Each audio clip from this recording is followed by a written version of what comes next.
আসসালামু আলাইকুম সুপ্রিয় দর্শক, আশা করি সবাই ভালো আছেন, সুস্থ আছেন। আজকে একটি নতুন ধরনের নাস্তা নিয়ে হাজির হয়েছি। ঘরে থাকা কিছু উপকরণ দিয়ে এই নাস্তাটি তৈরি হয়ে যাবে। খুব সহজে এই নাস্তাটি তৈরি হয়। মাত্র ৩টি উপকরণেই কিন্তু আজকের এই নাস্তাটি তৈরি করে নিব। এই নাস্তাটি এতটা মজা, একবার খাওয়ার পরে আবার এটা বানানোর রিকোয়েস্ট আসবে। চলুন দেখে নিই কিভাবে তৈরি করছি। এখানে আমি ময়দা দিয়ে তৈরি করছি। আমি ২ কাপ ময়দা নিয়েছি। তারপর এখানে দিয়ে দিলাম স্বাদ মতো লবণ, আর এখানে দিয়ে দিলাম কালি জিরা ১ চা চামচের মতো। তো কালি জিরাটা আমি এই ময়দার সাথে একটু ভালো করে মিশিয়ে নিচ্ছি। মেশানো হয়ে গেলে এখন এর সাথে দিয়ে দিব ২ টেবিল চামচের মতো সয়াবিন তেল। এখানে যেহেতু আমি ২ কাপ পরিমাণ আটা নিয়েছি, তাই ২ টেবিল চামচ পরিমাণ সয়াবিন তেল দিয়েছি, একটু ভর্তি করে নিয়েছি। তারপর এভাবে মেশানোর পর একটু মুঠ করে যখন এটা মুঠ হবে, তখন বুঝবো আমার এটা তেলটা ঠিক আছে। তখন এরপর আমি এখানে অল্প অল্প করে পানি দিয়ে দিচ্ছি। অল্প অল্প করে পানি দিবেন, এটা কিন্তু বেশি নরম হবে না, আবার একদমই শক্ত হবে না। তো আমি দেখতে পাচ্ছেন আমি কিন্তু খুবই অল্প অল্প করে এটার বাইন্ডিংটা ঠিক করছি। তো এইভাবে করে আমি একটা আটা তৈরি করে নিব বা ডো তৈরি করে নেব। এই যে দেখেন, এটা কিন্তু খুব বেশি নরমও হয়নি। তো এরপরে একটু তেল দিয়ে আমি এটা ঢাকা দিয়ে রাখবো। তো এটা ঢাকা দিয়ে রাখবো ১০ মিনিটের জন্য। এর মাঝে আমি একটা ফ্রাইং প্যানে পুর তৈরি করার জন্য ২ টেবিল চামচ তেল দিয়েছি। তার সাথে ২টো পেঁয়াজ কুচি দিয়ে দিলাম। পেঁয়াজটা কিন্তু একদম লাল লাল করার দরকার নেই, একটু কালার চেঞ্জ হলে তার মাঝে আমি দিয়ে দিব, এখানে আমি মুরগির বুকের মাংস দিয়ে দিলাম। তো চাইলে কিন্তু এখানে এটা স্কিপ করতে পারেন, এটা ডিম দিয়েও করা যায়। আর দিলাম গাজর। এই চিকেনটা দেওয়ার কারণে কিন্তু স্বাদটা কিন্তু অনেক ভালো আসে।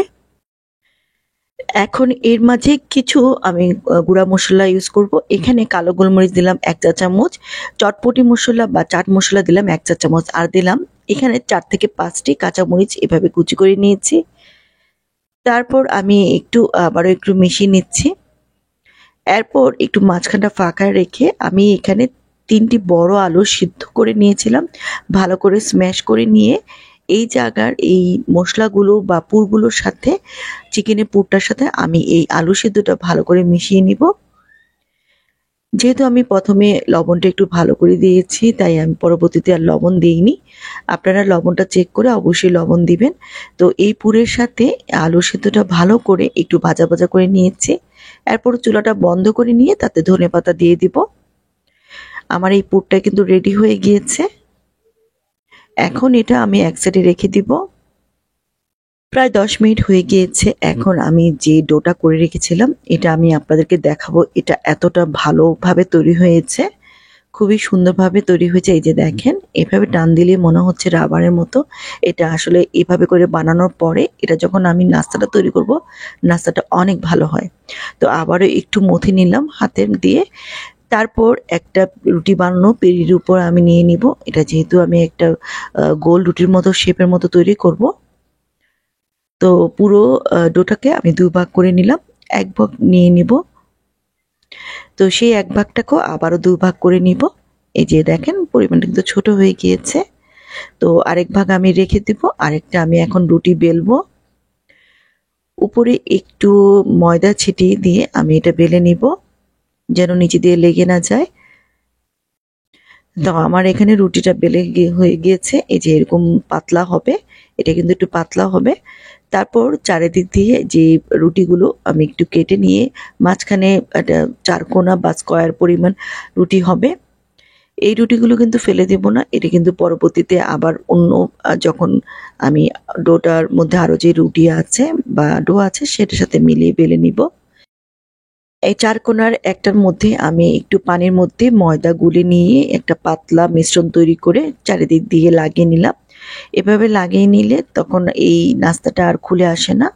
তো মাঝখানে একটু পুর দিয়ে আমি চারিদিকে একটু সিল করে দিলাম ময়দার মিশ্রণ দিয়ে। এভাবে হাত দিয়ে চাপ দিয়ে নিব, তাহলে আর নাস্তার ভিতরে তেলে ভাজলে পুরটা বের হবে না। আমি আরেকটা করে দেখিয়ে দিচ্ছি আমি কিভাবে তৈরি করছি। এই যে আমি আবারও দিয়ে দিলাম এখানে পুর। তারপর আমি আবারও উপর দিয়ে এটা সিল করে দিচ্ছি। তারপর একটা কাঁটা চামচের সাহায্যে আমি দেখিয়ে দিচ্ছি আমি কিভাবে এটা একটা ডিজাইনের মতো তৈরি করে নিব। এভাবে রেখে আমি একটু ডিজাইন করে চাপ দিয়ে দিলে একটা ডিজাইন সুন্দর মতো তৈরি হয়ে যায়। খুব সহজভাবে এই নাস্তাটা কিন্তু তৈরি হয়ে গেল।